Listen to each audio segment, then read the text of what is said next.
a bit exciting, isn't it, when you get a new pair of running shoes. So I am a massive Endorphin Speed fan.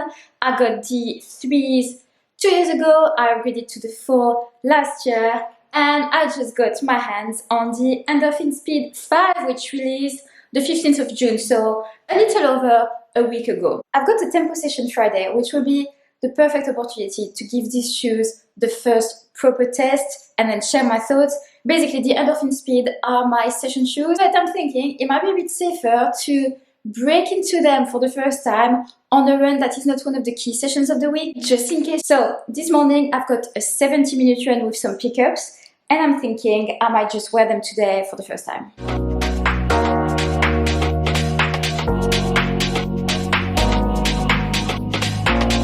Also this week could be the very first time I hit 100 kilometers of running in 1 week. I came close several times, 95, 96, but the big 100 could be this week, and I definitely want to be filming that when it happens. Right, let's get this week of training started.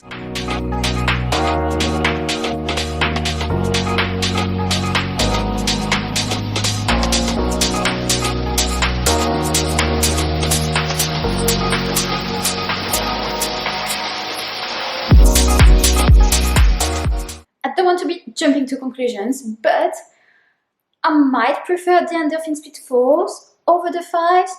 The thing is, what I really like with the Endorphin Speed is that it's such a versatile shoe, you can do anything with those. As I said, they are mostly my session shoes, but I sometimes also wear them on my long, easy runs, and then when I go on holiday and I only want to bring one pair of shoes, then I bring the Endorphin Speed because they can do everything. And now this morning, wearing them for an easy run, I feel like the Endorphin Speed 4 feel better than the 5 at easy pace. But when I started doing the pickups this morning at a faster pace, they felt really good. So I'm quite looking forward to testing them out properly on Friday. Alright, today is the day I am properly testing out the Saucony Endorphin Speed 5. My session is the good old 3x8 minutes. I put the exact details on the screen. I came to the Shrewsbury cycle track for this one, so I'm going to be doing a bunch of laps.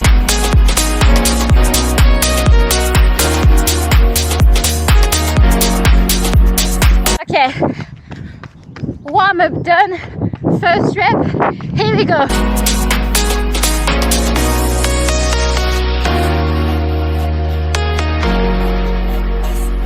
First rep done.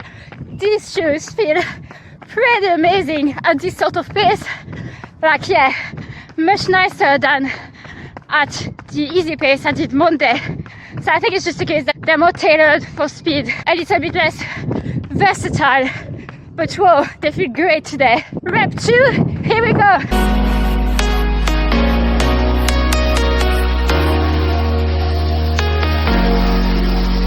Second rep done. This session is going really well, so that's good. Right, just one more rep and then we cool down.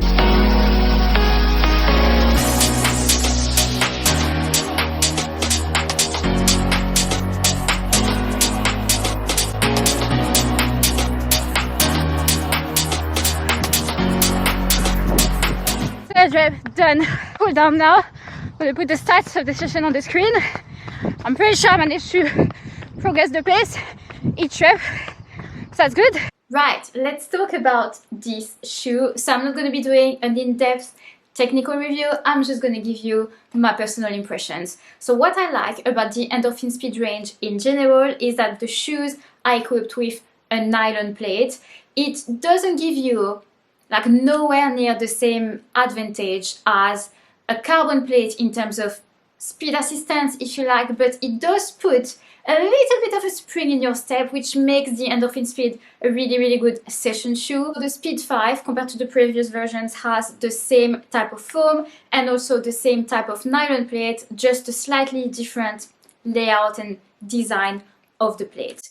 Now I've got the Speed 4 here, and I wish I had kept my Speed 3s. I must have thrown them away because I just cannot find them, because I would have loved to do a visual comparison of the 3s.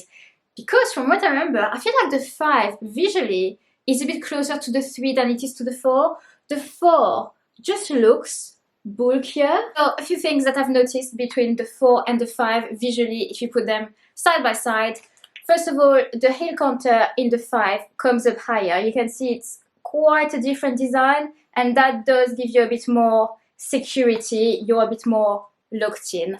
Now, if we look at the outsole, the big difference really is that there is more rubber on the outside of the heel, which will most likely make the shoe more durable, especially if you're a heel striker. So the upper has been redesigned, and that for me is a real improvement in the 5 compared to the 4. I don't know if you can see because this shoe is black, so you can't quite see the details, but the tongue here comes up a whole lot higher in the 4. And it almost feels like there's unnecessary fabric. This whole area is just a little bulky. There's just a lot going on.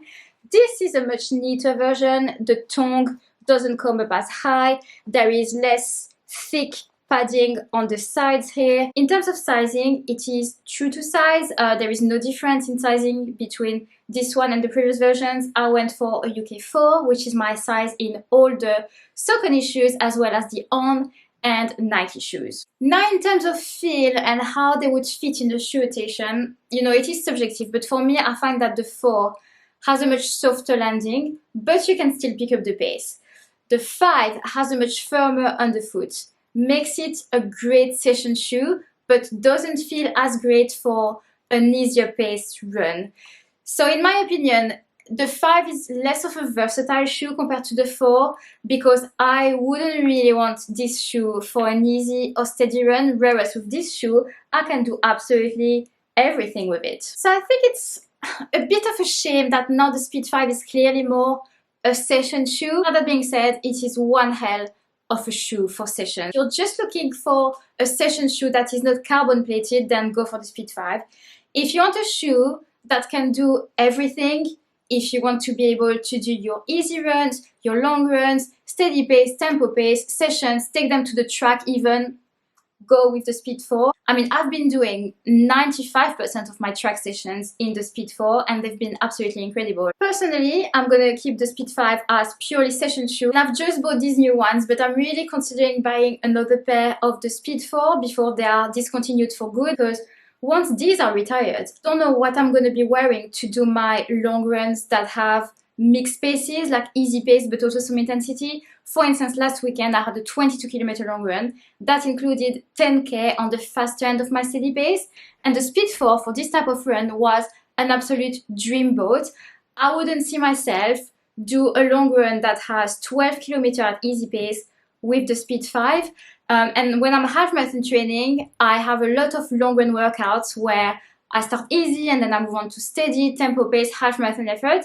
And for those long runs, I do them all in the Speed 4. So I might, buy another pair of those. Sunday morning, just started my final run of the week, which is the long run. I've got 25 kilometers at easy pace today. And once I've done it, I should have completed my first ever 100-kilometer week of running. Like, wow, feels a bit wild to me. I've come a long way since my 50-kilometer weeks in 2021.